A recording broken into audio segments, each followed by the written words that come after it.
La frugalité du Drosera, un roman feuilleton 2.0, collaboratif et un peu perché, d'Hélène du Guézou.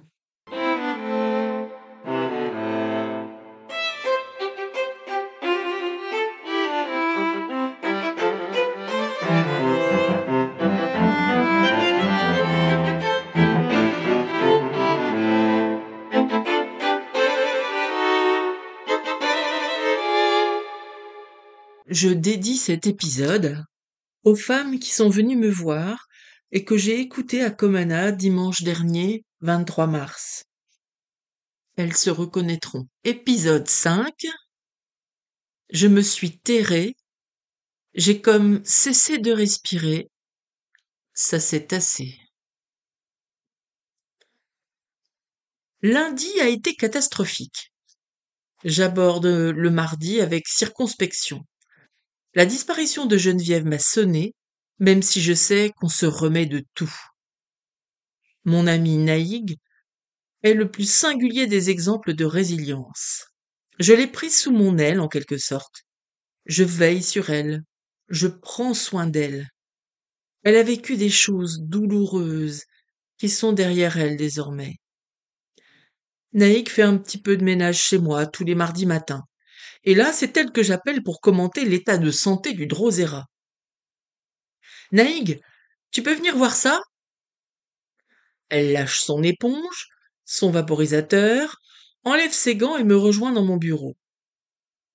Elle a un physique singulier, dans le sens où elle n'est ni belle, ni laide, ni grande, ni petite, ni grosse, ni maigre, ni blonde, ni brune, ni jeune, ni vieille. Elle est tellement quelconque qu'elle en est invisible. Jusqu'à ce qu'on croise son regard derrière cette frange improbable qu'elle taille elle-même au ciseau. Du coup, ça penche un peu vers la gauche et c'est un peu trop court à droite. Mais quel regard! Il est intense, dérangeant, tranchant, éclatant d'intelligence. Ses iris sont uniques, d'un bleu marine mouvant pailleté d'or. Elle arrive, s'appuie sur le chambranle, essuie ses mains sur sa blouse. Voir quoi? Je suis accroupie, le nez au ras de mon bureau, les yeux braqués sur le Drosera. Le Drosera, il est bizarre. Elle s'approche, s'accroupit à côté de moi et fixe la coupelle où baigne la petite chose. Ah, fait-elle. Lorsque je suis rentrée dans mon bureau ce matin, antimoine sur les talons, j'ai salué le Drosera. La mouche a disparu. Vraisemblablement engloutie, diluée, assimilée, digérée. J'ai passé la soirée d'hier à me documenter sur les Drosera, dans des ouvrages sur la flore des monts d'Arrée et en ligne. Je suis devenue une spécialiste totale de la chose. Mais je ne m'attendais pas à ça. Le Drosera a doublé de volume. Bon, certes, il est parti de pas grand-chose, mais 2 fois pas grand-chose, ça commence à faire genre 1 centimètre quand même. J'ai demandé à Antimoine ce qu'il en pensait. Rien du tout, m'a-t-il répondu. Je ne m'occupe pas des laitues. J'ai donc demandé l'avis d'une amie. Naïg. Et qu'est-ce que je suis censé voir? A-t-elle dit, tournant vers moi son regard de saphir. Un Drosera qui a dévoré une mouche et doublé de volume cette nuit. Et je ne l'ai pas vu hier. Je peux pas comparer. C'est très juste. Naïg reprend ses activités ménagères. Antimoine dort roulé en boule sur mon bureau, à côté du Drosera obèse, auquel il faut sûrement une autre mouche. Je finis mon café et je pars à la chasse.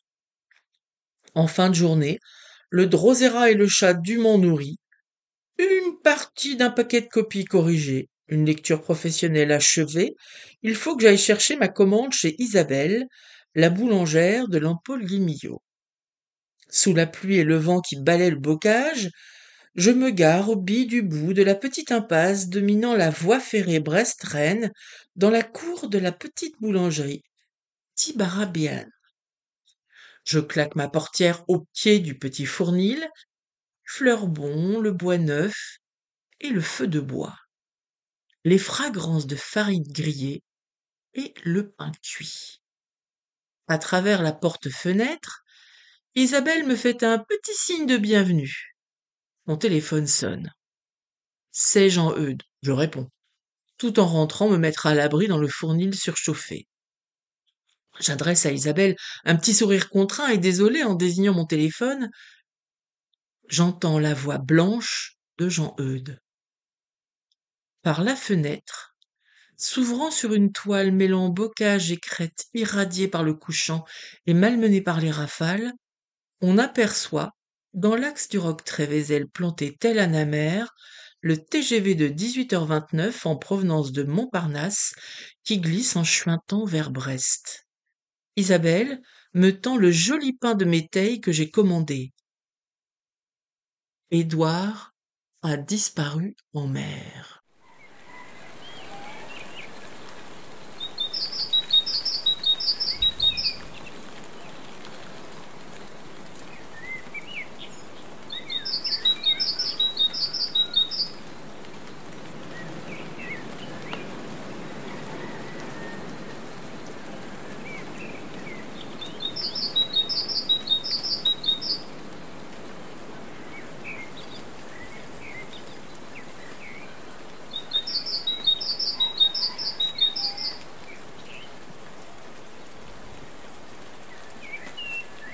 On se rend compte, un jour, comme ça, qu'on n'a plus tout à fait 20 ans.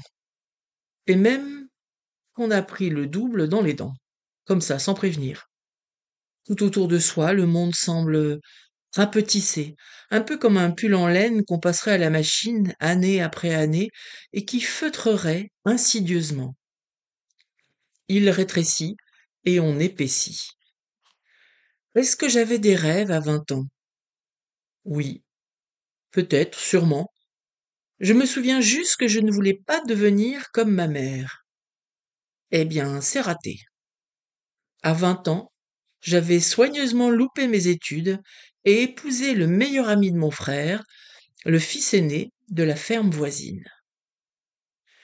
Il me semble aujourd'hui que c'était écrit, et je ne l'avais pas compris. C'est moins mon mariage qui a été célébré ce jour-là que l'union de nos fermes contiguës. Plus de terre, plus de bâtiments, plus de bêtes, plus de machines, et 2 associés, mon mari et mon frère. J'ai donc mis mes pas dans le sillon tracé par mes parents, et je n'ai de ce jour plus eu le temps de penser à rien par moi-même. Je m'occupais seule de la maison, puis des enfants. Chaque matin, après avoir servi le petit déjeuner à la maisonnée, après avoir expédié les enfants à l'école, filé au supermarché, lancé une machine, plié le linge, fait les lits, rangé les chambres, préparé les repas du jour, je courais m'occuper des bêtes, nos vaches, un troupeau de Primolstein bien docile, des dizaines de bêtes qu'il fallait mener des pâtures à la salle de traite et retour. La ferme produisait aussi du maïs d'ensilage pour assurer la pitance hivernale des mémères. En dépit des investissements effarants, les mines des 2 associés s'allongeaient. Plus nous travaillions, moins ils gagnaient. La faute à l'Europe, aux usines, aux grandes surfaces, c'était à n'y rien comprendre. J'ai redoublé d'efforts. J'ai ouvert dans une des crèches un lieu cosy pour la vente directe de lait cru, de lait ribot, de beurre, de fromage blanc et de yaourt. C'était joli, clair, propre et fleuri. J'avais récupéré des vieux bidons de lait en alu, une vieille baratte à manivelle et une écrémeuse Décati. J'ai complété cette déco idéale des vieux moules à beurre de ma belle-mère. Il n'en fallait pas plus pour faire chavirer les néo-ruraux qui constituaient semaine après semaine une clientèle fidèle, nostalgique d'un temps qu'elle n'avait pas connu et ne regardant pas à la dépense. C'est comme ça que j'ai rencontré Lélig, une rencontre qui m'a certainement sauvé la vie.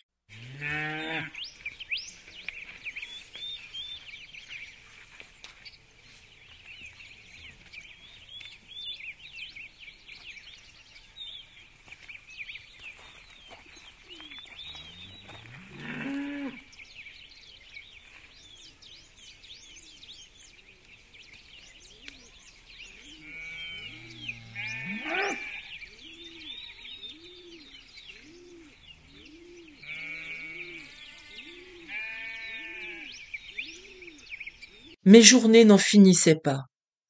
En plus de l'entretien de la maison, de l'éducation des enfants et du soin aux bêtes, j'embouteillais le lait, je fabriquais le fromage blanc et les yaourts, je barattais le beurre. Mon mari a commencé à regarder de travers mes rentrées d'argent, qui nous permettaient pourtant de garder la tête hors de l'eau. Quelque chose commençait à lui échapper. Les enfants étaient encore en primaire quand les coups ont commencé à pleuvoir. Une gifle, un coup de poing, un coup de pied, une raclée. Sans que ça change grand-chose à la situation financière du GAEC. Dans la famille, mes beaux-parents, mes parents, mon frère et ma belle-sœur, tout le monde savait qu'il avait l'alcool mauvais et la main leste. Tous regardaient ailleurs et me blâmaient. J'étais devenue cette idiote maladroite qui glisse dans la salle de traite, qui se cogne dans les armoires et qui roule en bas de l'escalier. Mais c'était comme ça. Ma détresse était engloutie dans ce silence. Et ça a bien duré 10 ans. Comment c'est possible? Dans ma tête, il y a toujours cette gamine de 20 ans qui me regarde, horrifiée, et qui se demande ce qui s'est passé. J'ai 40 ans, 2 gosses, et je vis seule. Il m'a fallu plusieurs côtes cassées, une fracture de la mâchoire, une commotion cérébrale, des centaines d'échymoses pour oser quitter les poings qui tiennent la ferme hors de l'eau, qui délivrent les vaches lors des vélages, qui remplissent chaque jour le camion de lait de la coopérative et s'abattent sur moi plus souvent qu'à mon tour. Finalement, ça a été plus dur de quitter la ferme que d'encaisser les coups. Mais bon sang, mais barre-toi! Tes enfants sont partis vivre leur vie, fais pareil! Me disait toutes les semaines mon amie Lélig lorsqu'elle passait prendre sa commande de produits laitiers. Pour me secouer. Mais elle est plus âgée que moi. Elle a fait des études et elle est indépendante, elle. Parce que, eh oh, c'est facile à dire de le quitter, lui. C'est aussi quitter ma maison, ma ferme, mon boulot, mes bêtes, ma vie. Pour aller où? Pour vivre de quoi? Pas si facile. Et puis un jour, j'ai sauté le pas. Mes enfants sont grands, ils ont quitté sans regret cette maison triste. Qu'est-ce qui s'est passé? La raclée? Le viol? Le trot? Je ne sais pas. Il était parti chez l'expert comptable pour la matinée. J'étais douloureuse et moulue, les yeux encore gonflés de mon désespoir épuisé. J'ai rempli des paniers, des valises, des cabas, avec tout ce qui m'a semblé sur le coup être le plus précieux.